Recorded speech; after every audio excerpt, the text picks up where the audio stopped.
right. Hi, welcome to Imaginative Type. This part, we're going to jump into Illustrator and do some different things. I must admit, I don't have the biggest plan for this particular tutorial. I'm going to show you a bunch of basic manipulation tools and different things you can think about.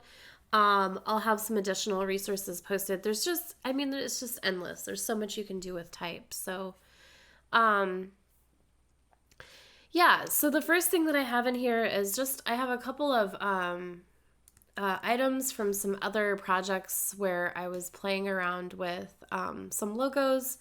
So I just wanted to show a couple of examples of like why you would want to be able to manipulate type in individual letters at the most basic level. So um, here I have a couple of different sort of interpretations of something called Parrot Pizza.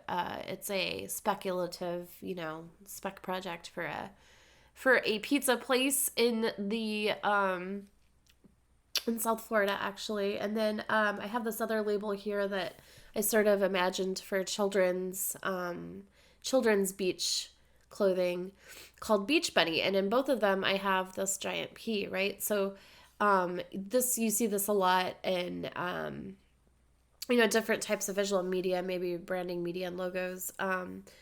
So just on a very basic level, maybe you want to make one letter bigger in a set of type. So, and then I have this super, which is, I have the letters kind of going back and highlighted into vanishing point back down here, which is another thing you kind of see commonly. So, and then we're gonna just play around with some basic manipulation, and it's gonna be super.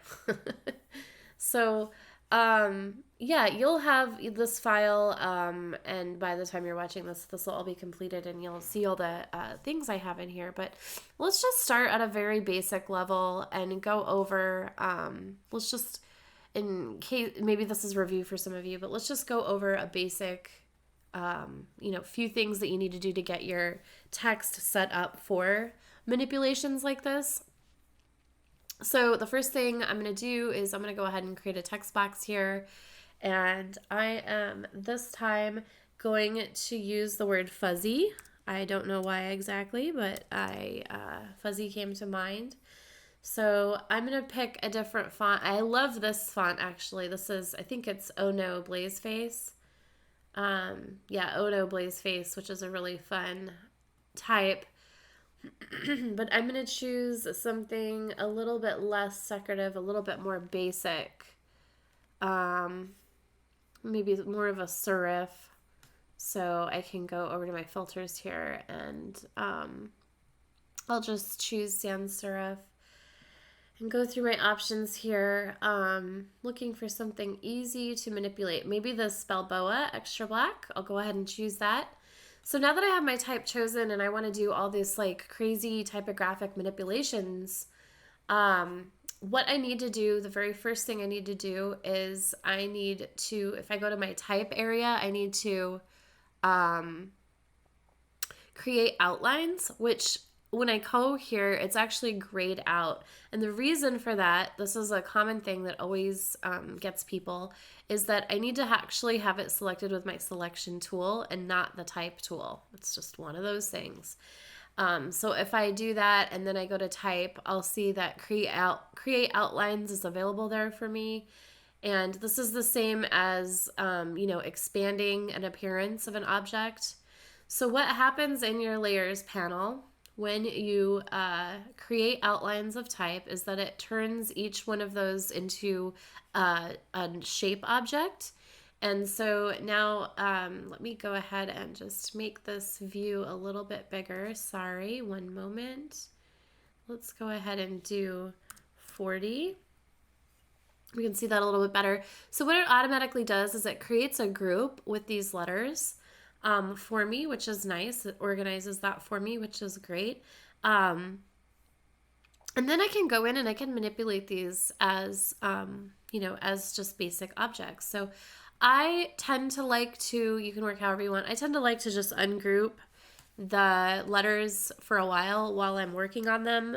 So I'm not having to like isolate things and use, I don't know, flip back and forth. So I am going to go ahead and ungroup these for now. And now I've got my letters that are all ready to go and be manipulated. So I'm going to back out. I'm going to actually take all of these over to my other artboard that's just completely bare so that there aren't any other visual elements getting in the way. And then let me zoom in on this just a bit. Okay, so fuzzy. So I'm going to just start manipulating some stuff. So let's say the first thing I'm going to do is like start kind of playing around with the length of things in this word. So I'm going to grab my direct selection tool and I'm going to go ahead and just start kind of moving things around. And I'm just simply using my direct selection tool and selecting anchor points. I'm going to shift select the 2 anchor points on the bottom of the F for fuzzy, and I'm just going to arrow down. So we're already playing around and just kind of manipulating the word fuzzy and seeing what kind of interesting things I can come up with for this particular word. And, this is all I really expect you to do in this tutorial. You don't even have to, you don't have to do exactly what I'm doing at all. Do your own thing and play around.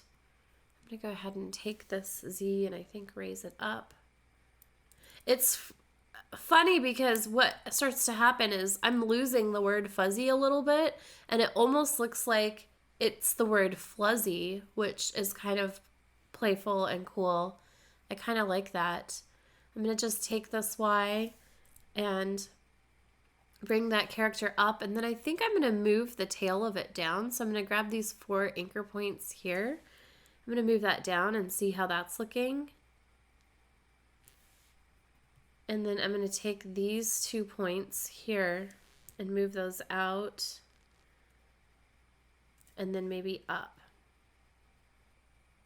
All right, so I'm going to go ahead and bring part of this U up because it does look fuzzy, which I like, but I just want it to say, see if I bring that up, it's defining that U just a little bit more and I lose the fluzziness of my fuzzy.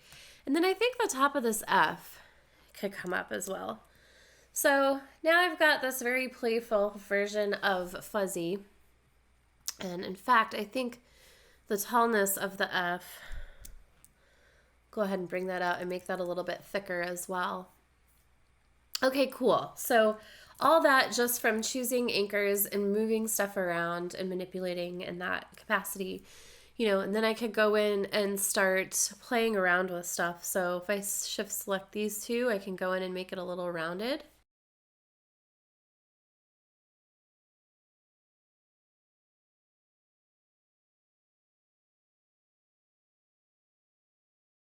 All right, so I think I'm at a place where I'm pretty much done. I think I'm going to bring this bottom of this Z up a little bit. It's a little bit too exaggerated. I think I'm going to go ahead and round. Well, if I round it too much, we lose the Z shape. I'm going to do that, and then I'm going to arrow that up a little bit. All right. Just have a few more of these that I just want to play around with, and maybe I'll see if I can bring that in a bit. No. You know what? It's fine. Okay. So now that I have fuzzy done here, there's some other things that I can quickly do to make this like really fun. So I am going to go ahead and select all these, and with my direct selection tool, I'm going to go ahead and make them a group again. So Command G, make them a group. I'm going to back out a little bit, and I want to choose a different color fill for these. So I'm going to go ahead and bring my library up, and I'll just pull it off to the side there so you all can see it a little bit better. All right, so let's see, what would be a fun color palette for fuzzy? Ooh, this one jumps out at me. Busy Bee, I like it. So I'm gonna go ahead and add that theme to my swatches, which I'll just throw my library back up here.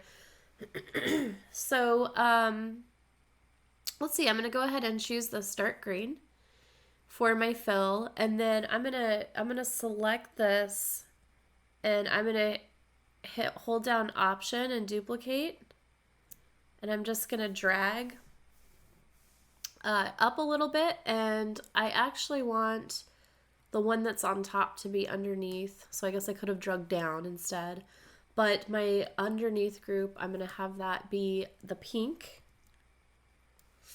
And then what I'm going to do is I'm going to blur out the pink so it does look a little bit fuzzy. So if I go to, let me see, will feather work for me?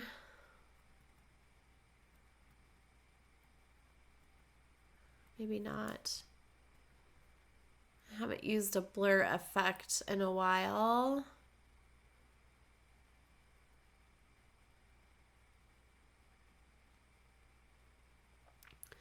Well, I guess it's going to be probably down here in the Photoshop. Yep, so I'll go ahead and just go for a Gaussian. Do I not have that group selected? Maybe that's what's going on. What's going on over here? I don't have it selected, you guys. You can't apply an effect to something that's not selected. So that was my issue. So let's try feather again. There we go. Now feather's working. Jeez.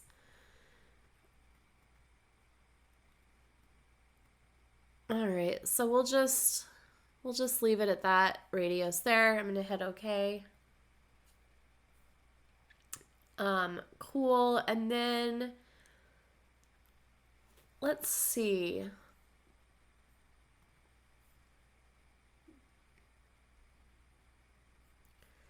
I think I'm gonna go ahead and just leave that as is. There. And I'm going to go ahead and group these together. So there's our fuzzy lettering. All right, so how could we do something that's a little bit more like playing with, you know, creating this type of situation where you're creating sort of a 3D look or like a major shadow. And let's go ahead and go to... let's see, where do I have it? Just one moment, please. Here we go. I had this Pinterest page up. I was just working on trying to calibrate my monitors because the color is off. So if we go through and we kind of look at some of the lettering here, just for inspiration, you oftentimes see this very common, like, sort of shadow play. So here's an example. Hello now, friends. Hello now, we are friends. So if you've ever been curious, there's many different ways to do it. But one way would be, so let's go ahead and take this super and bring it over. And let me see, the super is still a group, which is fine. I actually want to make this, so you can break your word into several objects that become a group if you want, or you can make everything here just one path that combines everything together. And for certain types of manipulations that you're trying to do, you might need to do that. I'll show you an example of that a little later. And for this, actually, we're going to do that as well. So if I want each one of these letters to all just become one path and have this word super become one object, what we need to do is make what is called a compound path. So if we go down to compound path and make, which is Command 8, you're going to see over here that it's made all of these letters just to become one object together. And I'll go ahead and give those a fill. One thing you see a lot in lettering, this is just, let's see, I'm going to duplicate this and bring that down because I wanted to do something real quick. So a couple of things that you really commonly see in typography projects are, you see this a lot where you see a very simple duplication process of type. that maybe goes up in a gradient or changes in opacity over time. And you could see, like, if you know that's your intention with particular type, how much easier it would be if everything's just one object.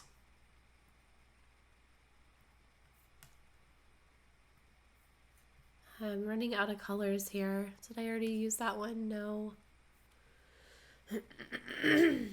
Maybe I need to add more swatches to my project here. How about this blue? Right, so we see like this kind of thing a lot of times. And then I also see something like this a lot. So maybe the super is actually just a red stroke. And then we copy that, bring it forward. And then this one becomes a yellow fill with no stroke. Something like that. So we kind of see, you know, these types of things a lot. So if we go to back to the Pinterest page, you know, you see a lot of that stuff. Sometimes it's more of a 3D, which we'll get to. Here's a good example, live in wonder, of what I was just talking about. In terms of having that 3D look, which is simple lines going back to a vanishing point. But if we go back to, let me see, I just saw something else on here. A lot of times you see a lot of the, like design moves. So like this is the same thing as what I just did, but using maybe a little bit of masking or deconstructing the shapes a little bit differently. So, you know, a lot of the stuff, the very basic of working with typography and manipulating type is basically just duplicating things and then kind of manipulating from there. My browser is running really slow right now. Phase, so an effect like this is just, it's simple duplication and then maybe some basic manipulation. Glow is simply, like this one is simply having that type as an object and then you know, duplicating it and putting different fills in of different colors, and then probably having a blend mode that's a little different. So let me see here. What if I select all these and I go to properties? Can I change the blend mode individually in that way? Maybe I have to choose each of them.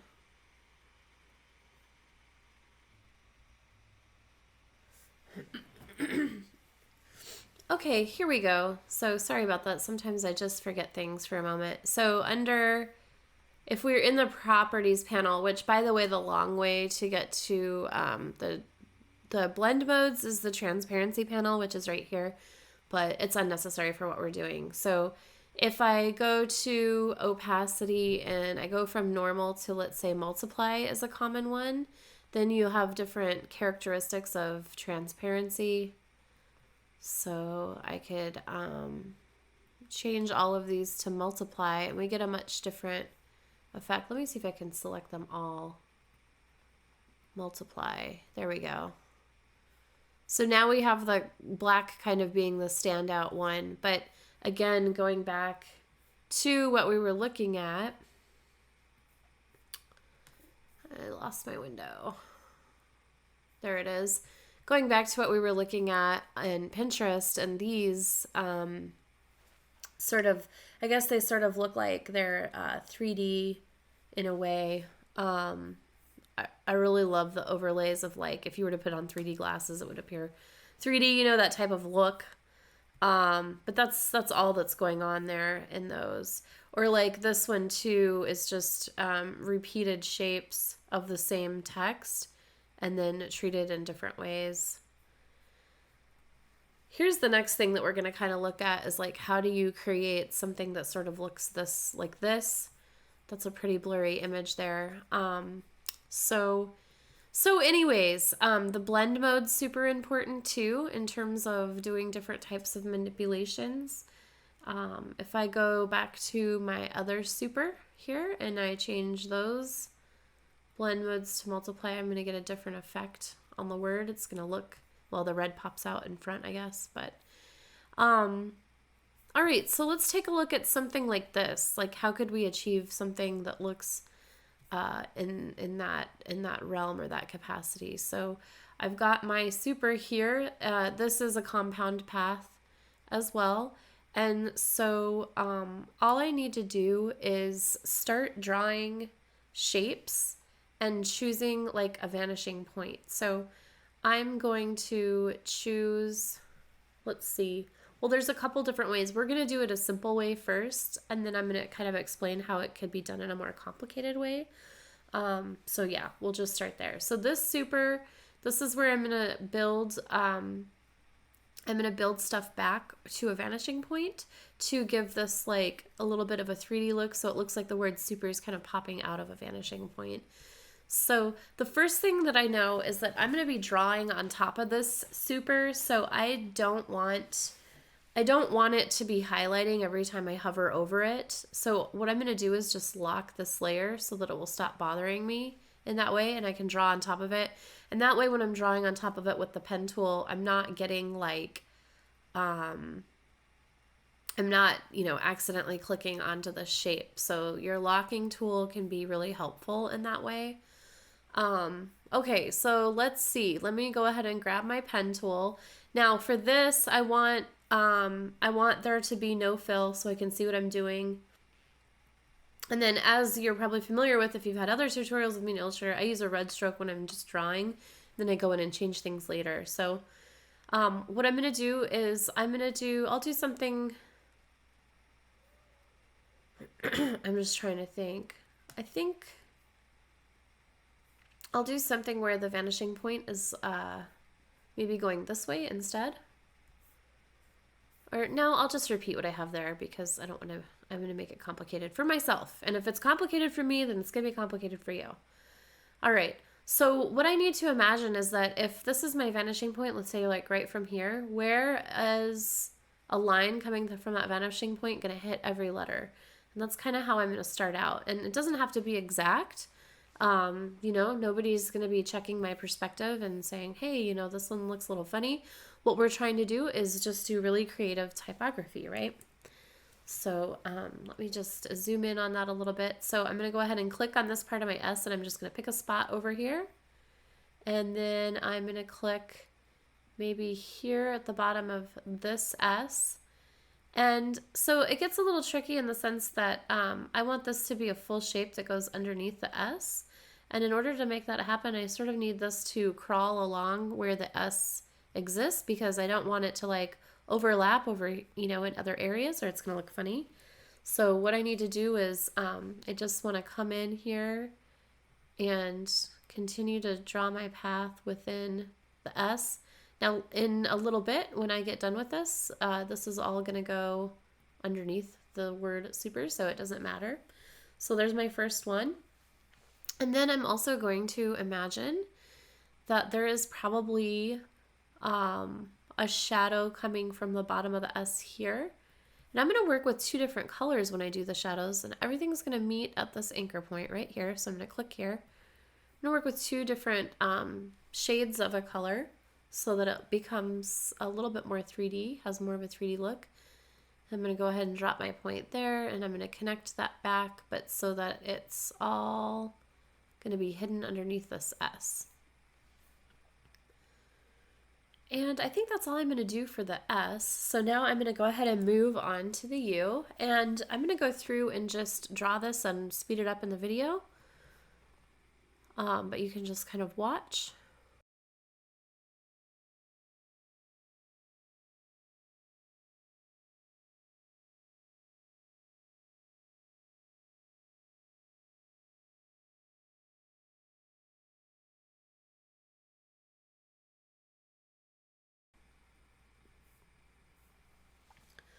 Okay, so just for the sake of time, I'm going to stop there. And okay, so I've got my paths here, and then my word super here that's locked. That's why I cannot select it right now. So I'm going to go ahead and take my word super. I'm going to bring it up on top of these paths, and then I'm going to go ahead and choose different fills for these. So let me see, what do I have in my, so first of all, I don't want to stroke. And then for the fill, I'll use maybe these two different greens. So I'm going to use a light green on what I perceive to be light hitting maybe the side of these. And then for the underneath, I'll use the darker green.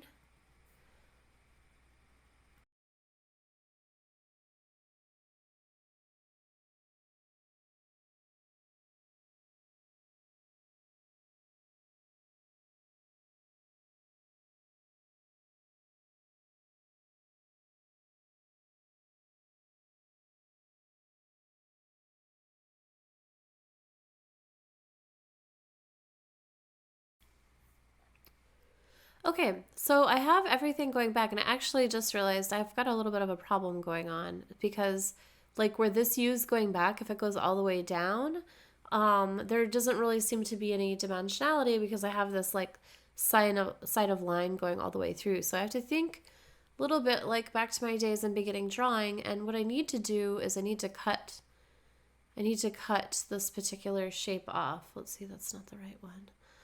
So let me see. I think I have to be a little bit careful of how they're organized too, because I did this in a little bit more simple way where in this particular super the blue is all one big path underneath. So if I shut these off, you can see I did the dark blue separate.